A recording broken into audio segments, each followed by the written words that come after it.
What's the word, ladies and gentlemen? This is Andrew, and today, February 11th, 2016, we have a fine-tuning update, fine-tuning patch for Dirty Bomb. And they said it wasn't going to be a major update, but in my opinion, these balance changes are pretty huge. And overall, I'm pretty pleased with the balance changes in the game. Some of them are a little questionable. I'm going to get into that. But yeah, I played a bunch of matches. I tried to test as many of these as I can. But of course, you know, because of time constraints, I just wasn't able to get to all of them today. But so I'll just comment on some of the ones that interested me. Don't take that as like me saying, you know, a certain patch isn't important. I know some of you guys can be like, "Oh, Caddy, you forgot this one and this one and this one. What about this one? Oh my God." Do apologize ahead of time. It's just, you know, there's just a bunch of stuff here. So first and foremost, it looks like they are trying to be a bit more transparent with how they balance things.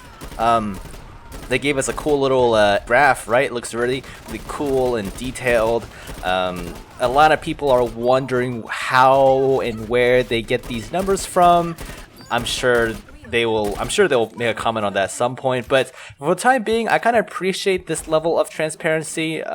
It's a step in the right direction. I like seeing their thought process. Whether or not that data corresponds to your personal experience on Dirty Bomb, it's a totally different story, right? But apparently this is what they have as an average. I really enjoy these graphs. You guys can check them out down in the link in the description. I'll be sure to link the patch notes, and in the patch notes they have the graph, so you guys can kind of take a look at that. But moving on, let's dive right into the patch notes.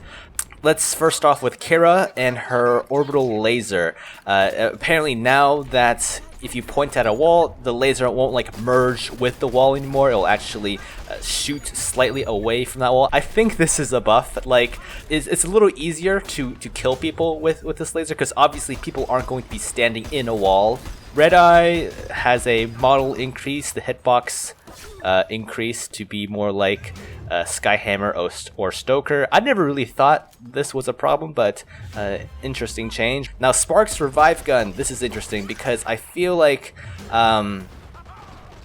I don't know, they're just really kicking Sparks in the balls. Well, I guess she doesn't have balls, but kicking Sparks in the ovaries with nerfs. Because right now, the Reviver also will heal for less the farther away you are. So similar to the damage fall-off nerf they gave her, now it's more like a heal fall-off, if that makes sense.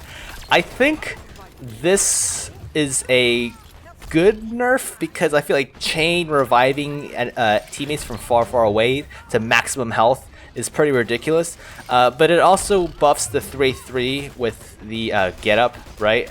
So I don't know. I don't know how I feel about this nerf.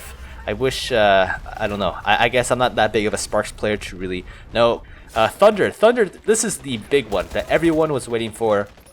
When they had said on the stream that they really wanted to change Thunder and make him more powerful, people were really hyped up for this one, but it looks like they went with a bit more careful baby step buffs, right? So they have a cooldown reduction for the concussion grenade. You also have increased stun duration for the concussion grenade, and the radius is increased, and the deployable scramble radius is also increased. Like, these are all very, in my opinion, very small buffs. I don't know if this is enough to make Thunder strong again, or strong period. I don't ever think Thunder was much better than Fragger at all. I mean, he was probably always the weaker of the two. What I would really like to see Splash Damage do with Thunder is to kind of give back that slowdown thing with the mouse. Do you guys remember when Thunder first came out, the concussion grenades would actually slow down your mouse so you can't turn away? I think that was a good move. I don't know why they removed that. I'm assuming a lot of people complained. I think that would be a very good step in the direction. Maybe perhaps give them some way to add 2 seconds to abilities, right? Like, say, I don't know, if you're a facility, you get hit with a Thunder, suddenly your heartbeat sensor will be offline for 2 seconds, or if it was already on cooldown, it will add another 2 seconds to that cooldown. I feel like small things like that would be kind of cool, right? That way it will allow Thunder to kind of run in there and just like destroy people without any retaliation. I could imagine that would be a decent change. Like, could you imagine if you threw a concussion grenade, you kind of like basically silenced people for 2 seconds, if you're thinking in MOBA terms or Dota terms or whatever. If you silenced the fragger so you can't throw out a panic frag, or a Molotov from a Stoker, I think that would be quite interesting. Let me know in the comments what you guys think, but we're gonna move on here. Vasily increased health to 110 HP. This is this may not seem like a big deal to most people, but if you think about it, 100 HP is how much damage a sticky bomb will do. So Vasily is no longer going to have to get unshakable to be able to survive a Fletcher sticky. So this is an interesting addition. I guess they're trying to buff Vasily. I don't think this is enough. Sadly, I think they nerfed Vasily a little too hard here from the past patches with the insta jib changes and stuff. Augments, apparently cool, used to impact Rhino's minigun overheat time. I did not know this, but apparently it no longer impacts the Rhino minigun's overheat time. So they fixed a problem that I didn't even know about. Good job on them. Charge, we went over. Weapons in general. BR-16. This is an interesting one. So I always thought the Stark was easier for me to land headshots than the BR-16. And I'm not going to go through like all the different reasons why I think I do better with the Stark, because that's for a whole nother video. I think it's very, very complicated. But one of the reasons I think why I do better than the Stark than the BR-16 is because the Stark has much higher recoil, and that actually helps.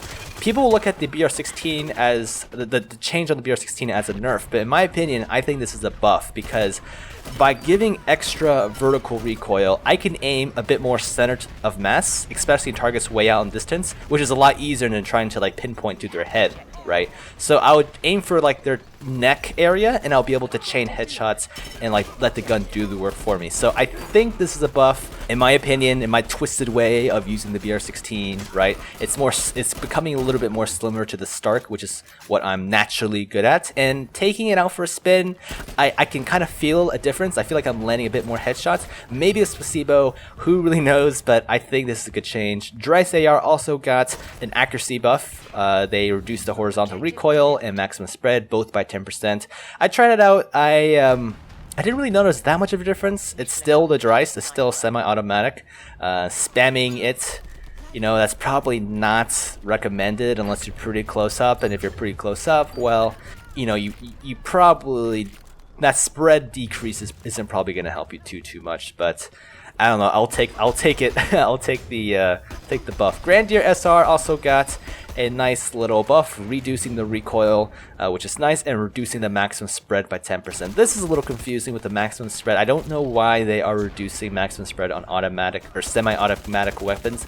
I mean, who in their right mind would spam hipfire a Grandier SR to the point where it maxes out on spread, right? It doesn't really make much sense to me. Whatever the case is, I'm happy with the Grandier SR changes. I just wish they would change the iron sights on the thing. If they just change the iron sights on the Grandier SR, I feel like that's all you really need to do. Slap on the freaking MK46 iron sights. Speaking of MK46, the LMGs also have become much more accurate. The K121 I haven't tested. Apparently it got more accurate with starting spread reduced by 10%, but the MK46, this is a big one because its reload time went down to 3.2 seconds from 4.1 seconds. That's like almost a second like shorter. And I can definitely feel the difference, especially with drilled. Holy crap, this thing reloads pretty quickly now. Maximum spread decreased by 10%, great, because this thing like it can bloom. It can bloom, especially with 85 rounds, and horizontal recoil reduced by 10%. This is also good. I feel like when I aim down sights with this gun, it tends to jiggle from side to side, so this is also good for tightening up that spread. Now, what I would really like on the MK46 is if they just buffed the rate of fire by a little bit and made the bloom per shot a bit smaller. PDP got nerfed. I don't think it's enough, but they increased the recoil by 15%. Funny enough, when the PDP came out, they reduced the recoil by 15%, so or was it 10%? I don't know. So it looks like they're just kind of reverting it back to what it was before. Stark AR, this one is a little weird. So I thought this would be a big kick in the nuts because they increased the bullet spread by 10% and increased the horizontal recoil by 10%. So basically making it way less accurate. I thought this would be terrible. Maybe I didn't play enough with the Stark AR, but I still thought it was a great gun. I mean, I honestly couldn't tell that much of a difference. I mean, I can't hip fire snipe someone far away anymore, but I guess utilizing that pipe scope thing, it kind of is better. Like I find myself scoping a bit more, but for like close CQC to mid-range, I feel like the Stark AR still performs the same, which is very good for me, because if you can land 3 headshots in CQC, you pretty much win that duel. So yeah, I don't know about the Stark. I think it's definitely a nerf, but I just don't know if how I play the Stark, if it's going to affect me personally. Let me know down in the comments what you guys think of the Stark AR changes. Called-in pistol, this one is an interesting one. They increased the magazine to 8 rounds from 7. I would have liked to see that be more like 9. I feel like 1 extra round is good, but I don't know if it's enough. However, I don't know what it is. I went pistol only Sawbones in a minimum 10 server, and I did crazy well. Maybe it's because I was finishing off people, and but then again, I shouldn't say that, because I went against head-on with some people, one-on-one with automatic weapons. I was still able to win. I don't know if that's because I was a better shot than them or what, but the reduced bullet spread by 5% and the reduced recoil by 5%, I mean, they seem like small numbers, but somehow I was landing my shots with the called-in. With the called-in, you really have to land those headshots, because it hits for, what, 19 damage, so if you land headshots, it's pretty decent. I feel like the reduced recoil really allowed you to line up the shots, along with the bullet spread decrease. You know, that way you can kind of consecutively chain those headshots on the called-in. Not that you should be pistol primarying, but I definitely think this is a good step in the right direction.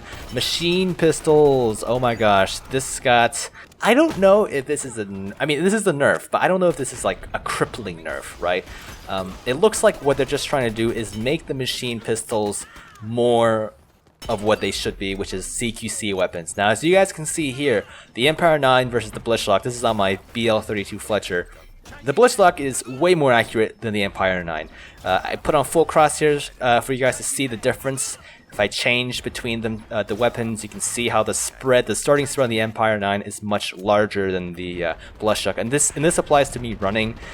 So I'm fine with this nerf because it doesn't affect me, because I never really snipe with the machine pistols. I always use them as CQC spray weapons, so this is fine by me. I mean, horizontal recoil is not going to affect me if I'm, you know, butt slapping distance. Overall, this is an okay nerf. I'm not too upset by that. Shotguns, Remberg got a rate of fire increase. They did this to the Hollands, and I tried it out for a little bit. It felt very similar to the Hollands now with its faster rate of fire.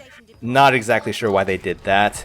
Simeon reduced recoil by 5%, and S&W increased recoil by 10%. I haven't tried out the S&W yet, but I don't know why they did that, because the revolvers are always pretty tough to use. But yeah, I think that's just about it, guys. Let me know what you guys think of this change, like these changes overall. I'm sure a lot of you guys will complain about one thing or another, but overall, what do you think? Do you like the charts they provided? Would you like more of an explanation? Again, my opinion is that in general, I think these changes were good. I mean, there are some questionable ones, like the S&W increasing the recoil. I don't know why they did that. I don't know why they made the shotgun, the Remberg shotgun, shoot faster. It's already a really, really strong shotgun. You know, some of these changes are a little weird, but I think overall these are good changes. Oh no, the weird one is reducing the maximum spread of the Grandier by 10%. Like, who spams the Grandier that much where it maxes out on spread? I hope you guys enjoyed this video, and I guess until next time, I'll see you in the next one.